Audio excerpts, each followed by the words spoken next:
அந்த இரண்டில் ஒன்று சிறியதென்றால் எந்த வண்டி ஓடும்? உனை போலே அளவோடு உறவாட வேண்டும்.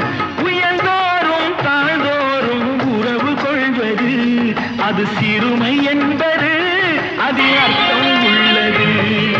பரமசிவன் கழுத்து